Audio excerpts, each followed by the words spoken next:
You are correct. That is a violation.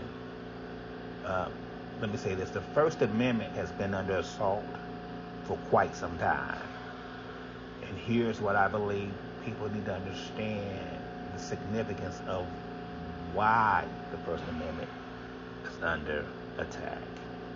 And that is because the First Amendment goes beyond just the surface level of freedom of speech and religion. In other words, the First Amendment is about more than just being able to say what you want to say.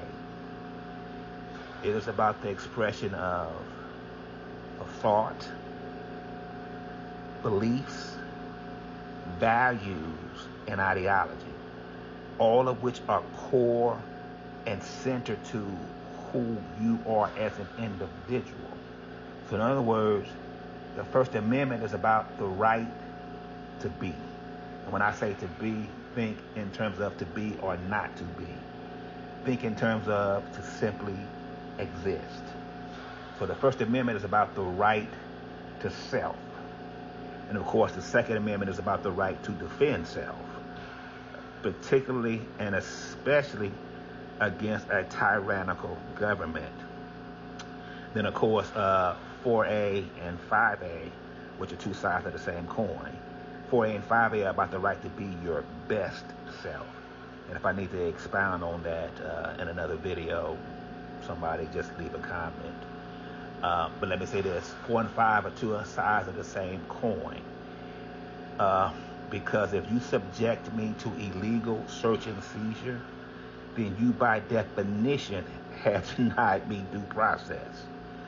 The other thing I would say about 4A and 5A is that they are the easiest rights to violate. The government can just make stuff up and say you did it. And then lastly is that I believe that the government is going to use 4A and 5A to circumvent 2A. Now, before we get back to 1A, let me say this specifically about the Supreme Court. Contrary to popular belief, the Supreme Court's job is not to dispense justice nor to uphold the Constitution. Now, it should be, but it ain't. That's not their job how they see it. What they see as their job is to safeguard the system. That is their true role.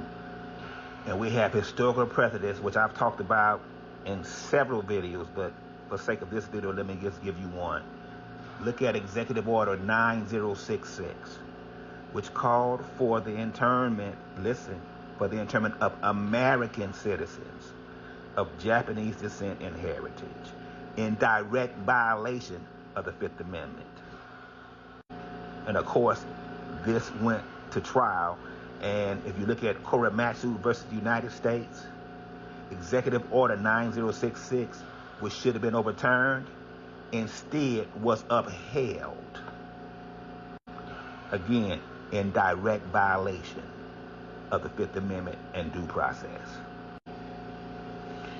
Now, of course, let me say this. Of course, 80 years later, it was acknowledged that that was wrong. Listen, it didn't just become wrong. It was wrong back then, and they did it anyway. Now, let's get back to the First Amendment. What you see happening with the social media platforms and these bans from the government on a two-dimensional level, it just simply looks like they're violating free speech. That they are dictating what we can and cannot say in the public square. Listen, in other words, here's what they're doing. They set up these restrictions on free speech, and they give the illusion that it's about maintaining decorum in the public square. That these restrictions are necessary for presenting bullying and harassment, ensuring publicly acceptable speech, and that we're all adhering to approved and acceptable guidelines. However, that is misleading, It is a progression of acceptance.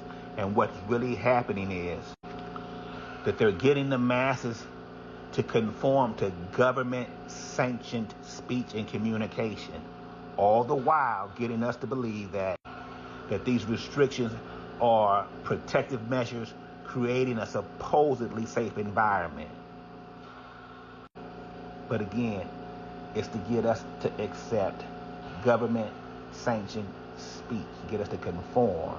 You gotta watch how the game is really being played, because the goal of this government-sanctioned speech is not just to control what we say, but also what we think, because what we think ultimately shapes how we think.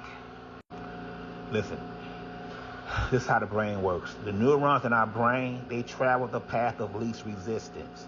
So that once you develop a pattern of thinking, it now becomes your normal way of thinking.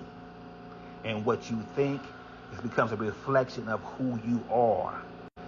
As the saying goes, as a man thinketh in his heart, so is he. In other words, they want to control who and what you can become. They want you to conform to a particular pattern that they have.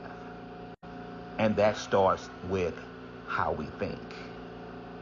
And so their goal to accomplish this is to gain control over the flow of information and the dissemination and the exchange of information.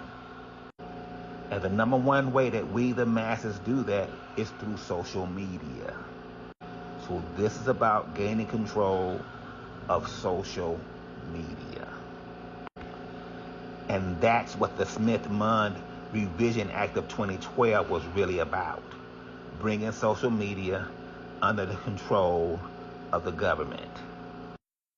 And all of the platforms, including TikTok, are on board with it. Notice how speech is already censored on TikTok. There's certain things that you simply cannot say.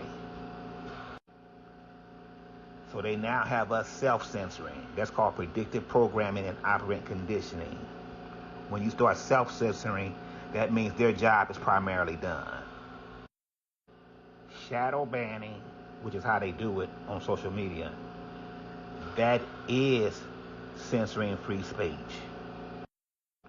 And none of these social media platforms are coming up with their own guidelines. They're getting those guidelines from the government. This has been going on for quite some time. And again, it's about, we got to watch how the game is being played. Censoring what you can say, especially when you're self-censoring, means that they're controlling what you think. They're shaping how you think, how you're allowed to think. And they can shape how you think. They can shape and control who and what you can become.